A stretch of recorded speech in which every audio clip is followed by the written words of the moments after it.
오늘 수요 예배에 참석하신 여러분 주님의 이름으로 환영합니다. 온라인과 오프라인 우리 모두 서로 인사 나누시겠습니다. 사랑합니다. 축복합니다. 사랑합니다. 축복합니다. 네. 다음 주부터 이번 오는 주 12월 1일부터가 대림절, 대강절, 또 강림절 이렇게 같은 이름인데 영어로는 어드벤처.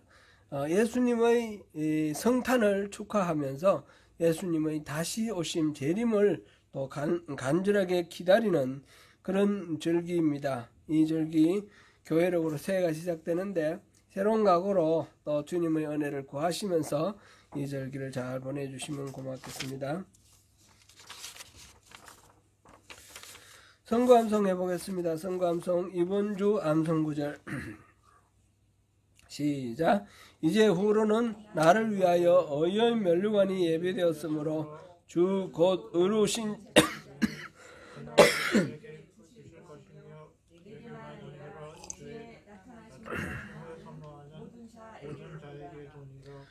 디모데후서 4장 8절 말씀. 아멘. 네. 오늘 함께 은혜 나눌 말씀은 욥기 13장 1절부터 6절까지 보시겠습니다. 욥기 13장 1절부터 6절까지 같이 읽습니다. 나의 눈이 이것을 다 보았고 나의 귀가 이것을 듣고 깨달았느니라.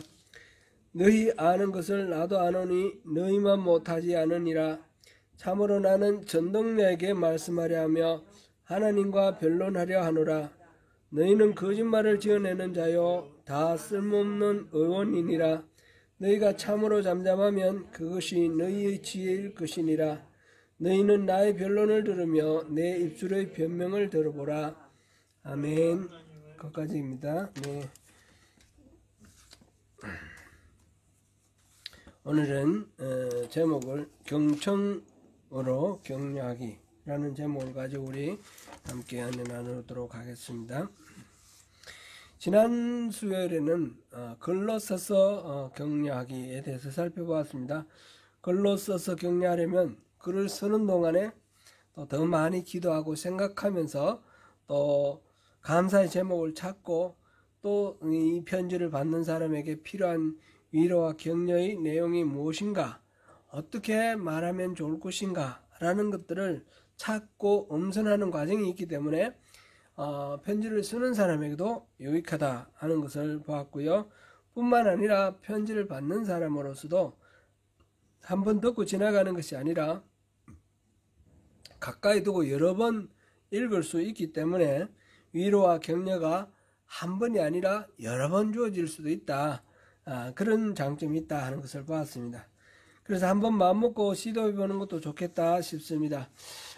편지를 써오시면 제가 붙여드리겠다고 그랬는데 앞으로도 뭐 시간의 제한을 두지 않고 언제든지 위로와 격려의 편지를 써오시면 제가 붙여드리도록 하겠습니다. 오늘은 경청으로 격려하기에 대해서 살펴봅니다. 욥기 한번 우리 1장부터 이렇게 한번 보면서 스킵하면서 이렇게 보면 좋겠는데요. 욥은 성경에서 보니까 1장에서 그 사람은 온전하고 정직하여 하나님을 경외하며 악에서 떠난 자들아 이렇게 시작하고 있습니다. 온전하고 정직하고 악에서 떠난 자다, 의인이다, 이렇게 공인된 사람입니다. 그런데 어느 날 까닭을 알 수 없는 불행이들이 닥쳤습니다. 성경을 기록한 사람의 입장에서는 이것이 하늘에서 천상 어전회의에서 하나님과 그 사자들과의 관계에서 있었던 이야기를 소개를 하고 있지만 이 지상에서 살아가고 있는 욥의 입장에서는 전혀 알 수 없는 그런 일이죠. 어느 날 갑자기 한 사환이 와서 스바 사람들이 갑자기 쳐들어와서 종들을 쳐 죽이고 소와 나귀를 모두 탈취해 갔다 그랬습니다. 그 보고가 끝나기 전에 또 한 사람이 와서 하늘에서 불이 내려와서 양과 종들을 다 불살라 버렸다 그랬습니다. 아직 그 말을 하는 중에 또 한 사람이 와서 보고하기를 갈대아 사람이 와서 낙타를 다 빼앗고 종들을 죽였다라고 보고를 합니다. 그때 또 욥의 자녀들이 큰아들 집에 모여 음식을 나눠 먹고 있었는데 큰 바람이 몰아쳐서 네 기둥을 무너뜨리고 쓰러뜨리고 자녀들이 그 다 깔려 죽었다라는 소식이 들려옵니다. 이게 뭐 오랫동안 걸쳐가 있는 게 아니라 순식간 한꺼번에 들이닥친 그런 비극 위에 비극입니다. 너무나 끔찍하고 놀라운 비극이 숨 쉴 틈도 없이 몰아쳐 왔습니다. 그럼에도 성경에서 보니까 1장 마지막 절에 보니까 욥은 하나님을 원망하지 않았다 하였습니다. 그러다가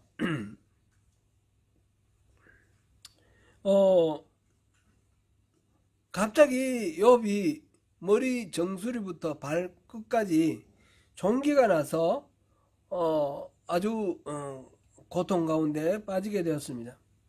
욥은 재에 앉아 사금파리를 가지고 그 상처를 너무너무 간지러우니까 그거를 벅벅 긁고 있었는데 그의 아내가 와서 하나님을 욕하고 죽으라 그러고 저주하였습니다. 이때에 욥의 친구들이 소문을 듣고 욥을 위로하러 왔습니다. 욥기 2장 11절부터 13절까지 우리 한번 읽어보겠습니다. 11절부터 13절까지입니다. 그때에 욥의 친구 세 사람이 이 모든 재앙이 그에게 내렸다 함을 듣고 각각 자기 지역에서부터 이르렀으니 곧 대만 사람 엘리바스와 수아 사람 빌닷과 나아마 사람 소발이라. 그들이 욥을 위문하고 위로하려 하여 서로 약속하고 오더니 눈을 들어 멀리 보매 그가 욥인 줄 알기 어렵게 되었으므로 그들이 일제히 소리질러 울며 각각 자기의 겉옷을 찢고 하늘을 향하여 티끌을 날려 자기 머리에 뿌리고 밤낮 7일 동안 그와 함께 땅에 앉았으나 욥의 고통이 심함을 보므로 그에게 한마디도 말하는 자가 없었더라. 아멘. 세 친구가 욥이 갑작스럽게 엄청난 재난을 당하여 고통 가운데 있다는 이야기를 듣고 이제 찾아왔는데 욥의 모습이 너무 사람을 알아볼 수 없을 정도로 참혹합니다. 그래서 자기의 겉옷을 찢고 하늘을 향하여 티끌을 날려서 자기 머리에 뿌리고 7일 동안 한마디도 안 하고 같이 앉아 있었습니다. 이렇게 보면 그들 세 친구들은 진정으로 욥을 위로하고 격려하고자 하는 순수한 마음으로 왔다라는 것을 알 수 있습니다.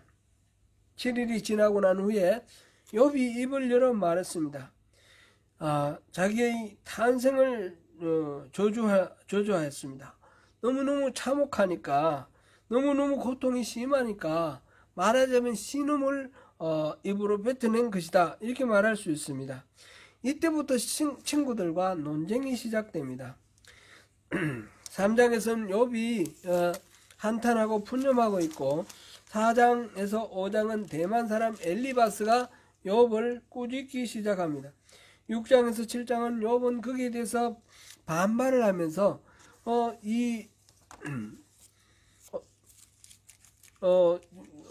반론을 제기를 하고요. 8장에는 수아 사람 빌닷, 이 사람이 또 공격합니다. 9장에서 10장은 욥이 다시 반박하고 11장은 나아마 사람 소발이 이야기를 합니다. 12장에서 14장 욥의 대답입니다. 이렇게 한순배 돌아가고 그 다음에 15장부터 대만 사람 엘리바스부터 다시 친구들과 욥이 번갈아가며 말다툼을 합니다.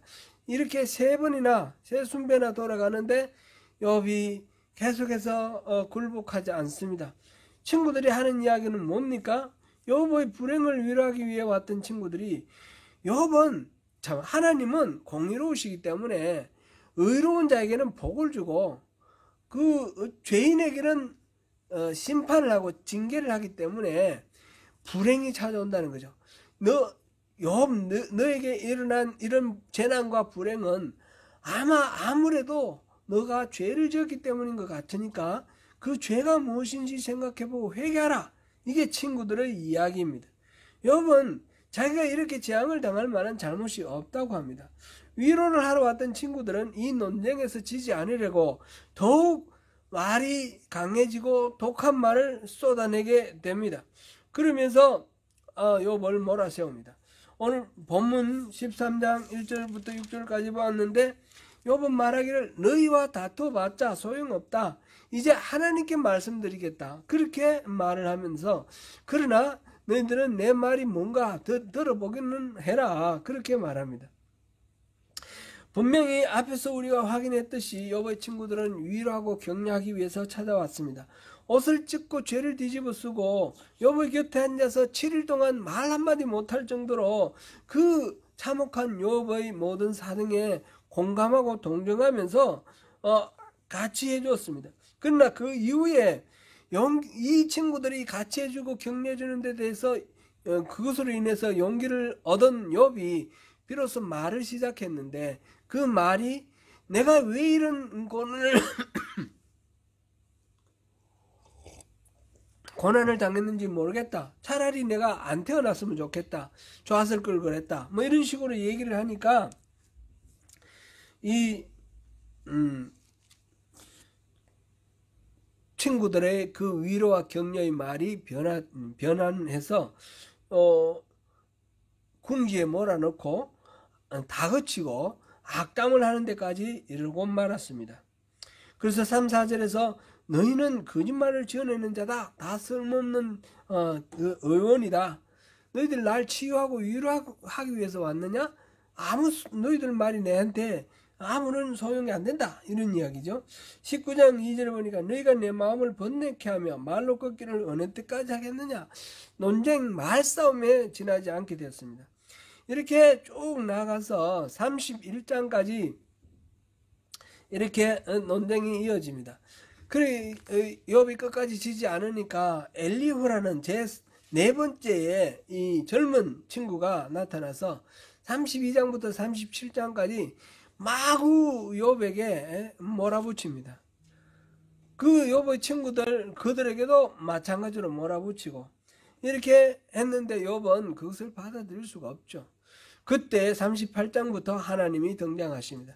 하나님 등장하셔서 욥에게 너 사내 대장부답게 허리띠를 묶고 나랑 한번 얘기해보자. 그러면서 내가 이 땅의 기초를 놓을 때는 뭐 했냐? 이 바다 이 근원에서 이 바다가 샘솟아 오는 것을 이렇게 가두고 이렇게 바다로 만들 때 넌 뭐 했냐? 이러면서 따발총처럼 하나님의 그 일하심을 이야기를 합니다. 욥에 대해서 욥이 묻는 질문에 대해서 내가 뭐 잘못했습니까? 거기에 대해서는 대답을 하지 않고 하나님이 얼마나 어미로우신 분인지 얼마나 놀라우신 분인지 그렇게 얘기를 하면서 결국 욥은 이 고통 가운데서 하나님은 결국 내 말씀을 듣고 계시고 하나님과 나와의 차원이 다름에도 불구하고 하나님은 여전히 내 옆에 계신다는 걸 알게 되면서 하나님을 이때까지는 귀로 들었는데 이제 눈으로 봅니다. 그러면서 이제 모든 문제들이 해결이 되는 것을 봅니다. 디트리히 본 회프라는 사람이 있죠. 독일의 신학자. 히틀러를 암살하는 그 업무에 가담했다가 잡혀서 사형당한 사람인데 이 디트리히 본 회퍼 실천하는 신학자로서 깊은 어떤 영성을 가지신 분입니다. 이분이 한 이야기 한번 잠깐 그 한 구절을 읽어드리겠습니다. 경청에 대한 이야기입니다. 오늘날 세상의 교육은 사람은 자신의 말을 진지하게 들어주는 사람을 갖는 것만으로도 도움을 받을 수 있다는 점을 인식하고 있다. 이러한 통찰 위에 세속의 교육은 영혼의 처방책을 제시했고 그 처방은 그리스도인을 포함하여 많은 사람들의 관심을 끌었다. 그러나 그리스도인들은 경청이라는 사역이 예수님에 의해 그들에게 부과되었음을 잊었다. 예수님께서는 그 자신이 위대한 경청자이시다. 우리 그리스도인들은 그분의 사역을 나눠야 하는 것이다. 나누어져야 하는 것이다. 우리는 하나님의 말씀을 말할 수 있기 위해 하나님의 귀로 경청해야만 한다. 오늘날 상담학자라든지 심리학자들이 경청에 대해서 많은 이야기를 합니다. 우리가 뭐 기독교에서도 그런 기독교 상담학, 기독교 심리학을 통해서 그런 이야기를 많이 듣는데, 근데 여기서 보네프가 이야기하는 것은 세상의 학문에서도 그렇게 얘기를 하는데 중요한 거 하나 빠뜨린 것이 있는데, 이 경청이라는 것은 그냥 좋은 유익한 이야기가 아니라 그리스도인의 사명이라는 겁니다. 예수님께서 주신 사역이라는 것입니다. 그래서 이 경성은 그냥 좋은 거다 이게 아니라 우리가 반드시 삶 속에 실천하면서 이웃들에게 이런 경청의 사역을 해야 된다는 것을 여기서 말하고 있습니다. 폴 투르니에라는 그 상담학자가 있는데, 폴 투르니에가 사람들이 어떻게 당신은 이렇게 상담을 잘하느냐, 이 사람이 굉장히 뭐 신학적으로도 이 고통의 신학 이런 거 이제 신학 저서도 있고 한데, 상담학에서도 아주 유명한 사람입니다. 이제 상담의 비결을 말했는데 뭐라고 말했냐면, 나는 어떻게 사람들을 도울지 모릅니다. 나는 다만 들어주고 사랑하고 사람들이 와서 아무런 판단도 받지 않고 그들의 상태의 진전을 이야기할 수 있는 편안한 장소를 제공할 뿐입니다. 폴 투르니에가 말한 것은 내가 뭘 하는 것이 아니라, 자기가 아니고 부작이죠. 상대가 할 수 있도록 조건을 만들어주는 거다. 그게 상담의 비결이다. 그렇습니다. 이 경청은 바로 그렇게 하는 것입니다. 상대방이 자신의 그 복잡한 감정을 다 털어놓을 수 있도록 그 상황과 조건을 구비하고, 거기에 대해서 뭐 가타부타 비난하거나 공격하거나 평가하거나 따지거나 하지 않는다는 겁니다. 그렇게 하지 않고 받아들여 줌으로써 이렇게 그 문제를 말하자면 이야기하는 과정에서 답을 얻고 그 과정 속에서 하나님의 위로와 격려가 임하여서 문제 해결이 되도록 그렇게 하는 것입니다. 그것이 경청입니다. 경청의 사역은 내가 잘 들어주는 이 노력으로 인해서 이 사람을 치유한다라기보다, 내가 잘 들어줄 때에 이 사람이 자기의 그 이야기를 하면서 하나님의 위로와 격려를 받게 된다. 나는 그러한 하나님의 사역에 동력자로서 동참한다. 이런 식으로 우리가 생각하면 좋겠습니다. 그래서 이 사람이 무슨 말을 슬픔이나 뭐 이런 것들은 복잡하고 그렇지 않습니까? 그런 복잡한 감정 속에 휩싸여서 어쩌지 못할 때에 그런 것들에 이제 편안함을 주고 또 자유함을 주고 불안함을 없애주는 그런 일들이 필요하다는 것입니다. 얘기하는 사람이 말을 잘 들어주고 화제를 이렇게 돌리거나 이렇게 하지 않고 이렇게 스포트 해주는 그런 것입니다. 어떤 상처는 쉽게 치유되지 않습니다.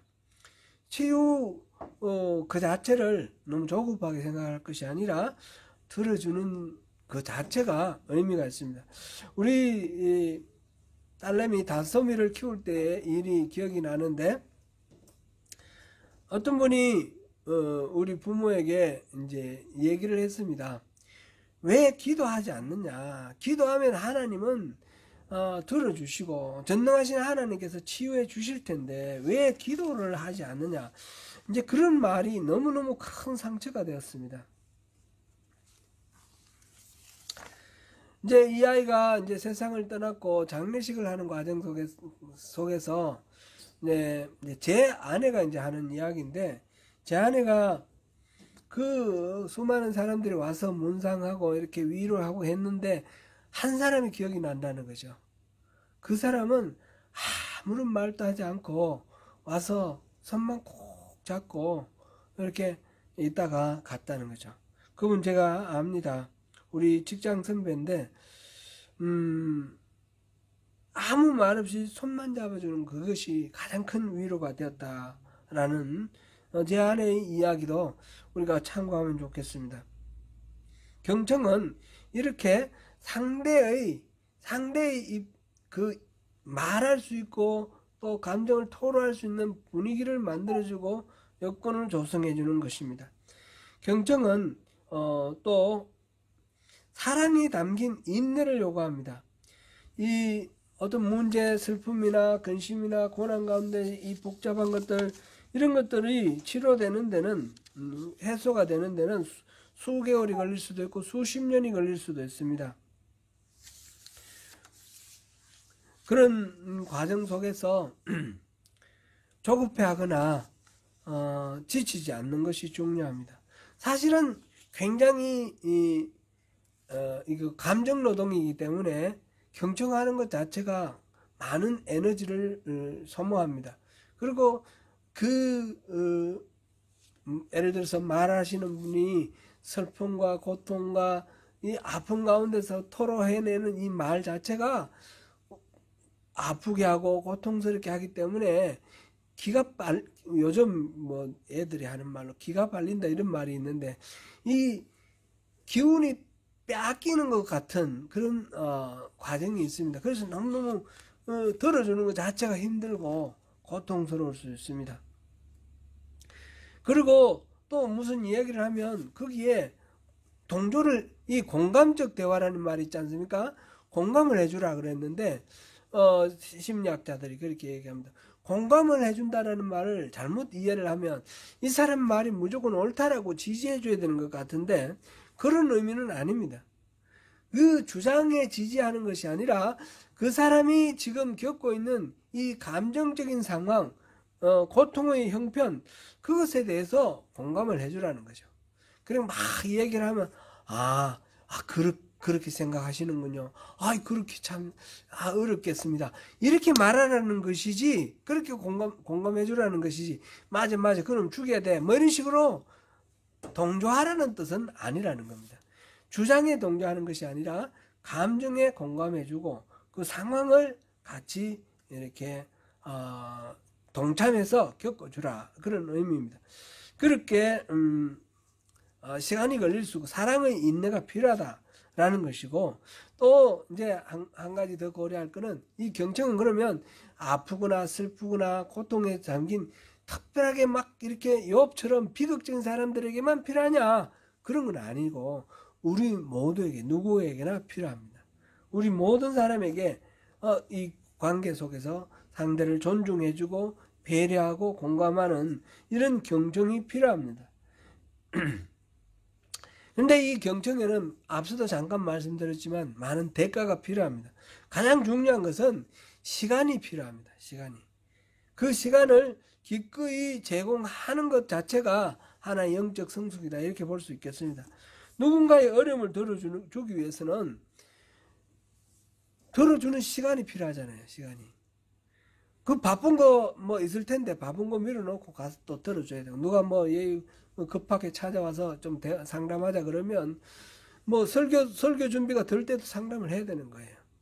그런 일들이 있다는 거죠. 예를 들면 목사의 경우에 생각해 보면 그런 식으로 이것 자체가 그리스도의 사역 중 하나이다, 그리스도가 내게 맡겨준 사역의 하나이다 라는 생각을 하면서 그거를 감당을 해야 됩니다. 이제 릭 오렌 목사님이 쓰신 40일 목적이 이끄는 40일, 목적이 이끄는 삶이라는 책에 거기서 보았던 기억이 나와요. 기억이 나는 한 대목이 있습니다. 정확한 표현은 제가 못 찾아봤고요. 거기서 이렇게 말했습니다. 세상에서 우리가 누군가에게 줄 수 있는 가장 큰 선물은 뭐냐? 가장 큰 선물은 같이 있어주는 거라는 거죠. 같이 아파서 뭐 병원에 있거나 또는 어떤 뭐 고통 가운데 있을 때 같이 있어주는 것, 같이 있으면서 상대의 이야기를 들어주는 것. 그런데 왜 그런가 하면 같이 있는 동안은 자기 일생의 그 시간만큼은 그 사람을 위해 배려하고 끊어주는 겁니다. 다시 삶의 한 자락을 끊어서 내주는 겁니다. 생명을 내주는 겁니다. 얼마나 귀한 겁니까? 그래서 시간을 주는 것은 내 생명을 주는 것이기 때문에 가장 귀한 선물이라는 거죠. 시간이 아깝지 않을 사람이 있겠습니까? 그러나 그것보다도 더 큰 위로의 가치가 있기 때문에 기꺼이 그 시간을 지불할 수 있는 그런 우리 상담자가 경청자가 되어야 되겠습니다. 그리고 이렇게 해야 되는 이유 중에 또 하나 중요한 이유는 이제 우리가 하나님을 사랑하기 때문에 그리스도의 사명을 우리가 감당하는 겁니다. 하나님 사랑하지 않으면 그리스도가 뭐라고 하더라도 내가 왜 해야 돼? 이렇게 그런 반응이 나오겠죠. 근데 너무너무 사랑하시는 분이 나한테 부탁하는 거니까 우리가 기쁜 마음을 하는 거죠. 그런데 하나님을 사랑하는 건 어떻게 표현하느냐? 내가 하나님을 사랑한다고 그랬는데 하나님 사랑하는 걸 어떻게 표현하느냐? 이웃을 사랑함으로 하나님에 대한 사랑을 표현한다는 거죠. 이게 이제 마태복음 25장에 나오는 그 비유 있지 않습니까? 마지막 때에 인자가 천사들을 데리고 와서 그 보좌 위에 앉아서 심판을 합니다. 한쪽에는 양들, 한쪽에는 염소들 이렇게 세우고 양들에게 이야기를 합니다. 내 아버지께 복받을 자들이야. 나와 창세로부터 너를 위하여 예비된 나를 받으라. 예비된 바를 상속받으라. 내가 줄일 때에 먹을 것을 주었고 내가 줄이고 있을 때 먹을 걸 주었고 목마를 때 마실 걸 주었고 내가 나그네 되었을 때 영접하였고 내가 헐벗었을 때 옷을 입혔으며 내가 병들었을 때 돌보았고 내가 옥에 갇혔을 때 와서 보았다. 내가 진실로 너희에게 이르노니 너희가 여기 내 형제 중 그렇게 얘기를 하니까 그 양들이 묻죠. 우리가 언제 그렇게 했습니까 주님께? 그랬더니 이렇게 적은 자에게 너희 중에 있는 지극히 작은 자에게 행한 것이 바로 나에게 행한 것이다.